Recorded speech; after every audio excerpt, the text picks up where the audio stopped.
Bonjour, aujourd'hui je vous présente la capsule pédagogique 4.5.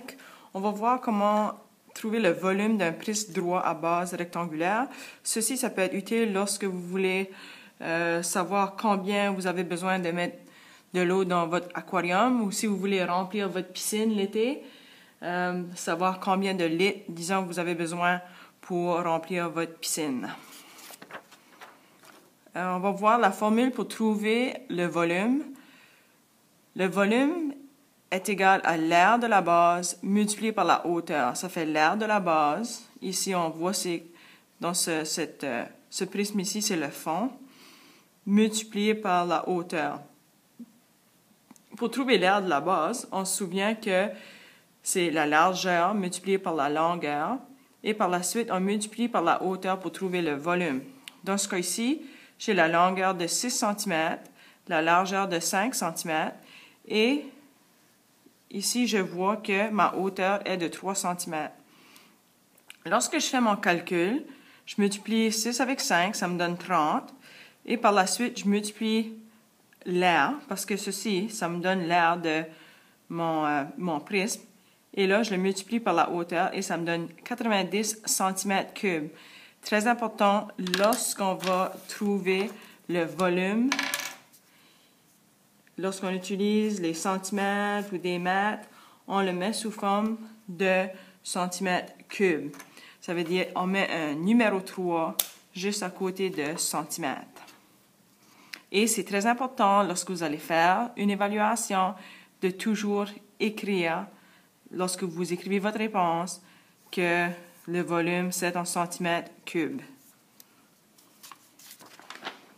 Une petite révision pour vous. Alors, ce qu'on vient de voir, c'est le volume. Le volume, imaginez, c'est comme si on avait tous des blocs comme ça. Et lorsqu'on calcule le volume, on calcule chaque cube qu'il y a là. Ça fait, encore une fois, la longueur fois la largeur, 6 multiplié par 4, multiplié par la hauteur ici qui est de 3. Lorsque je fais mes calculs, ça me donne 72 cm3. Ne pas oublier, volume, on le met sous forme de cube. Lorsqu'on calcule l'aire, petite révision, c'est à l'intérieur d'une surface. Alors, je fais la longueur fois la largeur et ça me donne 4,5 cm². Ça fait l'aire, c'est en carré. Et lorsqu'on mesure juste une ligne normale, ici, je le mets sous forme de centimètres, mais c'est seulement centimètres. Je ne mets pas centimètre carré ou centimètre cube. Ça fait, c'est très important de savoir la différence entre les trois. Ici, nous avons un exemple où est-ce que nous avons un aquarium.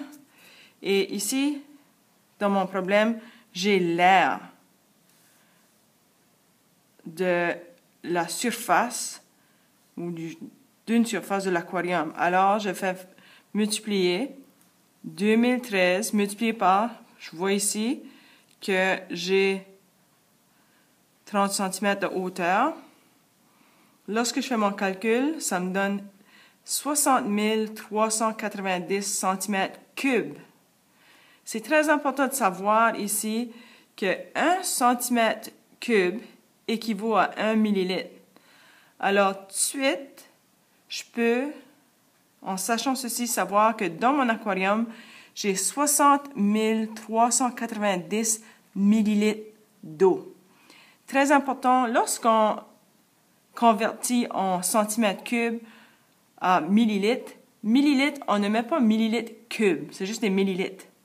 Une autre chose qui est très importante de savoir, c'est que il y a 1000 millilitres dans 1 litre. Alors ici, si je sais que j'ai 60 390 millilitres, je vais être capable de savoir que dans mon aquarium, j'ai besoin environ 60 litres. Encore une fois, je ne mets pas ça au cube. C'est seulement des millilitres et des litres. Une stratégie ici, lorsque j'ai multiplié 2013 avec 30, ce que j'ai fait, je fais mon 2013, je l'ai multiplié avec 3. Ça m'a donné ceci, 6039.